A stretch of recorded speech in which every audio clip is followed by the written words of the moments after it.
Hey, what's going on, guys? Welcome back to Saturday Morning Meta Money with BitBoy. Very excited episode. We are going to be talking about the tokenization and the gamification of society with Web3 and the Metaverse. Yeah. Like that? Yeah, I think so.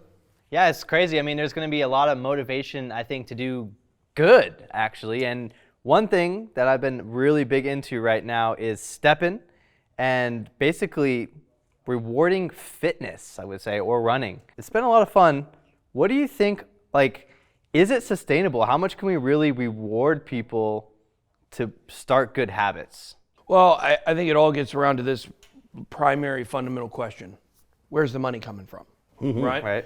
So when you have something like this and you have people buying in, I don't want to call it a Ponzi scheme, but generally this is every kind of reward system we've seen with apps, whether it's centralized or decentralized, that always eventually hits a roadblock because money stops flowing into the ecosystem. So this is the kind of thing, as long as money is flowing into the ecosystem, then it's going to do well and it's going to thrive. Once that were to stop, and I mean, guys, let's face facts, we're in the thick of a bear market right now. I know STEPN's exciting, and I don't want to say it's not a good project, but what I would like to say is, where's the money going to keep coming from? And I think, I don't know the project well enough to know their tokenomics and their monetization plan and things like that.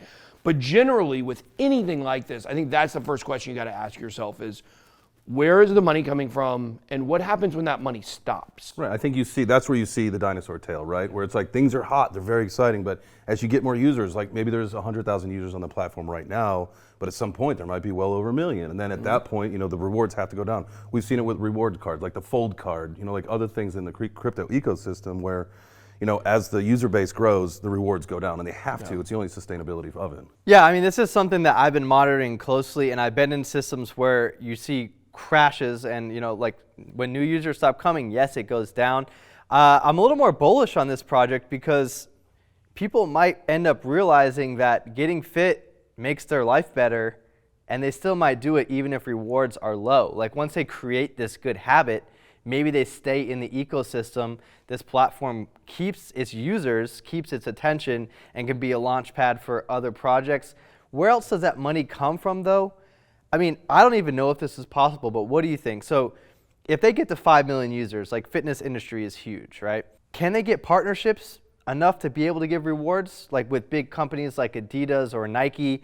Or can they even get grants from the government to be able to give rewards for people to get fit? Yeah, I mean, I think probably a lot of that is possible, but we still get back to what happens when that runs out, Yeah. But I do think you're right. I think there are some unique opportunities here. And I will say this about STEPN. I believe that STEPN so far is probably the most successful, get fit, earn rewards app we've ever seen. I mean, I look at a lot of these platforms and apps that were popular maybe 10, 15 years ago where, you can make a bet against yourself, like I'll lose 5 pounds by this date, or else, this money goes into an escrow and then I won't get it if I don't lose the weight. And some of that stuff does, I think having things that are goal-oriented aren't as great because people may just lie. I think something that actually tracks your movements, I think makes a lot more sense.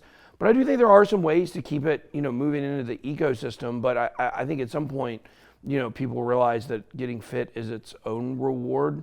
Almost, And It's funny. It's funny that you say that, Brian. We were talking to, I think it was the Tokenmetrics guys the other day, and actually we're going to have an interview coming out next week with those guys. But you said, even if this platform, I get rugged by this platform, you cannot rug my physical gains, right? Like you get healthy, so what? You might lose a couple $100 or $1,000, whatever it is, but at the end of the day, you got yourself healthy, and maybe that's a good thing. And so there's other models like this, right? So you've got, learn to earn, you've got meditate to earn. So there's a lot of yeah, right? There you go, there's $5. Good job, bud. There's a lot of other ecosystems where people are being incentivized to take care of their mental health or learn something new. It's going in a cool direction, but sustainability, I think, is at the end of the day, where's that gonna come from? Yeah, I think that's the important thing here, and it goes across all ecosystems, all different types of these apps, is where's the money coming from? I think a lot of times, the idea of the magic internet money, right? That was one of the original, names people called Bitcoin. Magic internet money. people get lost in the fact that this money's got to come from somewhere. You can't just create tokens that have value and all of a sudden there's all this liquidity and all this money. Liquidity has to come from somewhere. Right. Yeah. So if you look at Coinbase, I mean, with their learn to earn kind of program, where does their liquidity come from for what they're paying out? Well, it comes from their fees and their users. And so when you have something that's a sustainable model that's able to generate rewards, here's what people have to think about. It's just kind of like yield farming, right? If you're yield farming and you got something that's 2,500% APY, is that going to last? Oh, No. Not a chance. well, that's why people say. But if like, you're in early, you can make some money. Right, exactly. But it's not going to be sustainable. It's never going to be sustainable. Right. But if you got something that's 8% APY, is that sustainable? Well, I think so. I think we've already seen a lot of models that can show that. So when your risk reward ratio is really out of whack, it's not going to be sustainable. And I think making sure that you're, when you're getting into these kind of, earning platforms, you got to keep that in mind at all time. Is if it's too good to be true, at some point it's not going to be true anymore. Right. I mean, I made $800 in an hour yesterday. Wow. Yeah. So it's crazy, and it's possible. And if you get in early on this stuff, you can reap those rewards. It's a real thing. Yeah, That's absolutely. not fake. But will eventually I be earning $10 a day, $20 a day? Probably. It will go down. But that's kind of what we do on our channels is we try to get in this stuff early, not so we could dump on people or reap, but it's because you're basically helping this platform get the users, get the attention. I mean, it's what they do is they gamify it too. So a lot of people might end up spending more than they're actually making because they're trying to have the coolest shoe or modify their shoe or make it better. So that's the hard part that these companies have to figure out is how they gamify it enough to where half the people involved are spending more than they're actually making, and then the other half care about the returns. So finding that balance and how they create that is where these companies will succeed. So we have to pick good winners. I mean, now there's like 6 other move to earn apps that are coming after this that are trying to copy it, but like they have no shot. So don't invest in those. I wouldn't mess with them.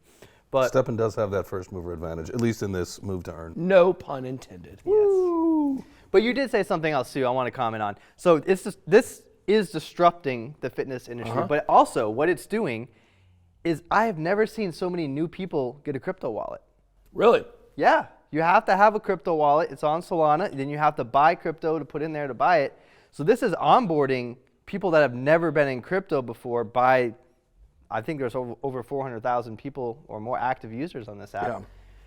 What do you think about when Web3 disrupts all these different industries, it bringing on new people into the crypto world? Well, I think first, I think the fact that STEPN's on Solana is really big because it gives people plenty of time. So if you're running, if you're working out really hard, like you can take a break and just pause for a while.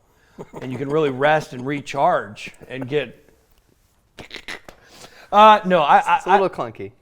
I agree. I think that, when we talk about Web3, right? Web3 is something that supersedes crypto. It's much larger than crypto. It's the second layer to the internet. It's a new security, privacy, decentralized layer. And that's why, Ethereum specifically, I tell people, like this is the new layer of the internet because it's bringing out about Web3. And of course, Solana is in that game as well. But crypto is a niche, okay? Web3, everyone's going to be using. Like Web3, everybody is going to be using websites and taking part in apps that are part of that ecosystem. And so, yeah, I do believe Metaverse, Web3, I think all of this brings in a lot more people than we're looking in crypto because you have to think of it like this. How many people are interested in investing? If I would have came up to you 15 years ago, Justin, and I said, hey man, I got this really cool stock tip. You want to come check out the stock market? Would you have been interested? I don't know. No, because you weren't interested in investing. It sounds boring, right? Crypto's a little more exciting than the stock market, right? So there's some things about it that, lend better to younger generations. But there's only so many people that want to invest and are interested in that kind of thing.